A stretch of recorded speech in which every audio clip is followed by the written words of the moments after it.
Hello दोस्तों, video start करने से पहले हम आप सभी को हमारी यूट्यूब फैमिली की तरफ से रमज़ान मुबारक की बहुत बहुत बधाइयाँ। और गाइज़, जैसे कि आप सभी को पता है कि माह रमज़ान यानी रमज़ान का महीना लग चुका है और रमज़ान के महीने में रोज़े रखे जाते हैं, तरावी पढ़ी जाती हैं, ज़कात दी जाती है और बहुत ज़्यादा इबादत करी जाती है। तो दोस्तों, आज की इस वीडियो में हम आपको यही बताने वाले हैं कि आखिर रमज़ान मुबारक के महीने में ही क्यों रोज़े रखे जाते हैं, या फिर रमज़ान मुबारक के महीने में ही क्यों तरावियाँ पढ़ी जाती हैं और आखिर कितनी तरावियाँ पढ़ सकते हैं। और हम ज़कात के बारे में आपको बताने वाले हैं कि आखिर रमज़ान के महीने में ज़कात क्यों दी जाती है। और गाइज़, आज के इस वीडियो में हम आपको यही सब बताने वाले हैं कि इन सब चीज़ों की शुरुआत आखिर कब से हुई, यानी रमज़ान के मुबारक में रोज़े रखने कब से शुरू है, कितने साल हो चुके हैं इस चीज़ को, और कौन से नबी के ऊपर ये रोज़े फ़र्ज़ करे गए थे। और तरावियों के बारे में हम आपको बताने वाले हैं। और दोस्तों, हम आपको यही बताने वाले हैं कि रमज़ान मुबारक में जो ज़कात दी जाती है आखिर कब से शुरू हुई, और हम आपको रमज़ान मुबारक की सारी फजीलतों के बारे में हम आपको इस वीडियो में बताने वाले हैं। तो चलिए वीडियो स्टार्ट करते हैं। तो आज के इस वीडियो में हम आपको बताने वाले हैं कि रमज़ान मुबारक के रोज़े आखिर कब से फ़र्ज़ हुए और क्यों रखते हैं, इस रमज़ान मुबारक को क्यों मनाया जाता है, इस महीने के रोज़े क्यों फ़र्ज़ किए गए, इसके पीछे की वजह क्या है। दोस्तों, आज हम आपको इस वीडियो में पूरी तफसील देंगे। तो दोस्तों, आप इस वीडियो को एक लाइक ज़रूर करें और जल्दी से जल्दी चैनल को आप फ़ौरन सब्सक्राइब कर लें, क्योंकि हम आपके लिए इसी तरह के बहुत सी प्यारी प्यारी वीडियो लाते रहते हैं। प्यारे दोस्तों, अल्लाह तबारक व तआला का कितना बड़ा करम कि उसने हम पर माह रमज़ान मुबारक के रोज़े फ़र्ज़ करके हम पे कितना बड़ा करम किया है। दोस्तों, सूरह बकरा में आयत नंबर 183 और 184 में अल्लाह ताला इरशाद फरमाता है, ईमान वालों, तुम पर रोज़े फ़र्ज़ किए गए जैसे कि दूसरी कौमों पे फ़र्ज़ किए गए थे, तुम्हें पर भी रोज़े फ़र्ज़ कर दिए गए हैं। इन रमज़ान मुबारक के दिनों में जिनको रोज़े रखने की ताकत न होती तो वो एक गरीब को खाना खिला दिया करते थे। तुमसे पहले के लोगों पे हज़रत आदम अलैहिस्सलाम और हज़रत ईसा अलैहिस्सलाम तक जितने अंबिया सल्लल्लाहु तशरीफ़ लाए और उनकी उम्मतें आईं, उन पर रोज़े फ़र्ज़ होते चले गए। दोस्तों, मतलब ये है कि रोज़ा बड़ी पुरानी इबादत है और गुप्ता मतों से कोई उम्मत ऐसी नहीं उतरी जिस पर अल्लाह ताला ने रोज़े फ़र्ज़ ना किए हों। दोस्तों, हज़रत सैयदना आदम अलैहिस्सलाम हर महीने में अय्याम बीज यानी कि 13 तारीख, 14 तारीख और 15 तारीख के 3 रोज़े फ़र्ज़ थे।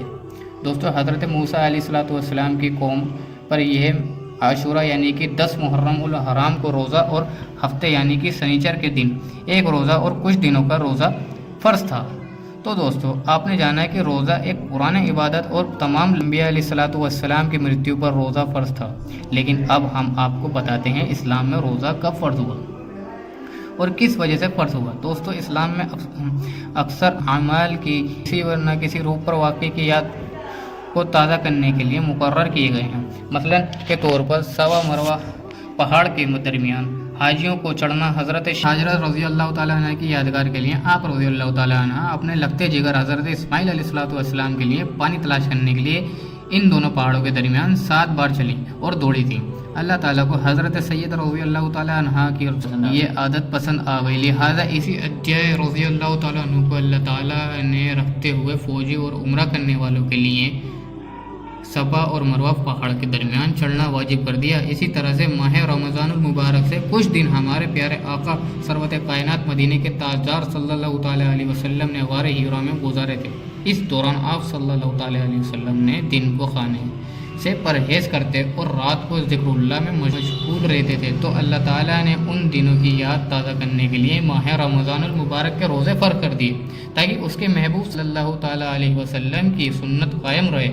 तो दोस्तों, आपने जाना कि इस्लाम में माह रमज़ान मुबारक के रोज़े क्यों फ़र्ज़ किए, क्योंकि अल्लाह तबारक व तआला को अपने प्यारे महबूब की यह अदा बहुत ही ज़्यादा पसंद आ गई, तो उन्होंने माह रमज़ान मुबारक के रोज़े अपनी उम्मतों पर फ़र्ज़ कर दिए ताकि उनके महबूब की यह याद हमेशा ताज़ी रहे।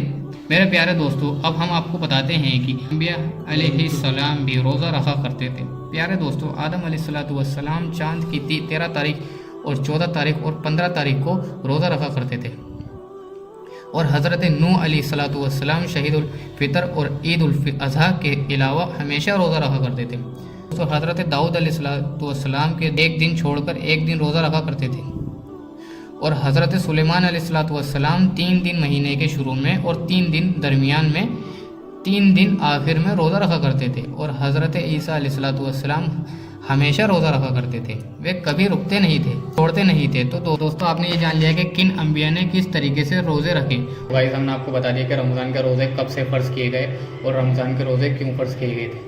जैसे कि गाइस पहले के नबी गुजरे हैं, उन पे अलग अलग रोज़े फ़र्ज़ हुआ करते थे, किसी पे अलग अलग टाइम पीरियड पे रोज़े फ़र्ज़ थे, जैसे किसी पे 2, किसी पे 4, ऐसे ऐसे करके अलग अलग रोज़े फ़र्ज़ थे। जैसे जैसे अंबिया अलैहिस्सलातु वस्सलाम आगे बढ़ते गए, ऐसे ही हमारे नबी की बारी आई तो नबी के ऊपर गाइस पूरे 30 रोज़े फ़र्ज़ कर दिए गए थे। तो वो इस तरीके से हुए थे कि जब वो गारे हिरा में बैठे थे और इबादत में मशगूल थे और रमज़ान अल मुबारक का महीना चल रहा था, 27 तारीख थी, ज़िक्रुल्लाह कर रहे थे वो, तो अल्लाह को वही उनकी इबादत बहुत ज़्यादा पसंद आ गई और उस महीने को बिल्कुल अफजल महीना कर दिया गया था। रमज़ान अल मुबारक के महीने में कुरान शरीफ भी नाज़िल हुआ, हालांकि 23 सालों में हुआ, लेकिन हर साल बना है 23 सालों में यानी कि। और गाइस इसी तरीके से हमारी इसी तरीके से हम पर भी 30 रोज़े पूरे फ़र्ज़ कर दिए गए हैं। इस रमज़ान के इतनी फजीलत है कि इसमें जितनी भी हम नेकी के काम करते हैं वो 70 गुना के लिखे जाते हैं और इसमें ज़कात भी हमारे ऊपर फ़र्ज़ है। अगर हमारी हैसियत है तो तरावी पढ़ना रमज़ान के रोज़े यानी कि नफल का सवाब भी गाइस इसमें फ़र्ज़ के बराबर हो जाता है और फ़र्ज़ का सवाब भी 70 फ़र्ज़ों के बराबर हो जाता है। तो हमने आपको बता दिया कि आखिर रमज़ान के जो रोज़े चले आ रहे हैं वो पहले नबी हज़रत आदम से चले आ रहे हैं और सारे नबियों ने अलग अलग टाइम पे अलग अलग तरीके की या अलग अलग दिनों के रोज़े रखे हैं। जो हमारे जो नबी हैं उनके ऊपर पूरे एक महीने यानी माह रमज़ान के रोज़े फ़र्ज़ करे गए थे और इसके अंदर ही 27 तारीख को कुरान नाजिल हुआ था। और दोस्तों हमने आपको बता दिया कि इस महीने में जो ज़कात देना वो फ़र्ज़ है, जो हैसियत है, जिनकी हैसियत होती है। और इस महीने में तरावी पढ़ी जाती हैं और तरावी में बहुत सारे लोगों का ये इत्तिलाफ़ है कि हमारे नबी ने 8 रकातें पढ़ी, किसी का कहना है 8 रकातें पढ़ी, किसी का कहना है कि 20 रकातें पढ़ी। गाइस ये दोनों ही चीज़ें सही है, दोनों ही चीज़ें लिखी हुई हैं। तो लेकिन 8 पढ़ने से ज़्यादा बेहतर है 20 पढ़ना, क्योंकि जब एक नेकी का सवाब 70 गुना ज़्यादा मिलता है, तो अगर आप 20 रकात तरावी पढ़ेंगे तो आपको उसका 70 गुना ज़्यादा सवाब मिलेगा। तो गाइस हदीस में जो आता है वो 8 रकात और 20 रकात दोनों आता है, क्योंकि हमारे नबी ने जो पढ़ी वो 20 रकात पढ़ी और जो पहले से साबित हैं वो हज़रत उमर से साबित हैं, वो पढ़ते थे 8 रकात। तो दोनों ही जायज़ हैं, दोनों ही सही हैं, जो जिसको पढ़नी है वो पढ़ सकता है, क्योंकि तरावी की नमाज़ फ़र्ज़ नहीं है, सुन्नत है। और गाइस रमज़ान की फजीलत ये है कि 1 सेकंड की इबादत भी करोगे तो आपको पूरे 1 दिन का सवाब मिलेगा। इसमें 3 अशरे आते हैं, जैसे कि पहले 10 दिन के और 20 दिन के, फिर आखिरी 30 दिन के। तो जो आखिरी तीसरा अशरा होता है वो बहुत ज़्यादा फजीलत का होता है, बहुत ज़्यादा रहमत बरसती है उस पर। और इसमें 5 लैलतुल क़द्र होती हैं। लैलतुल क़द्र की फजीलत बहुत ही ज़्यादा आई, कुरान शरीफ में आई है लैलतुल क़द्र की फजीलत 21, 23, 25, 27 और 29 तारीख को इसमें से किसी एक दिन लैलतुल क़द्र होती है। इसके बारे में हम आपको डिटेल में बताएंगे अगली किसी वीडियो में। अब जब तक के लिए हम आपसे अलविदा मांगते हैं। Bye bye tata, bye bye, good night.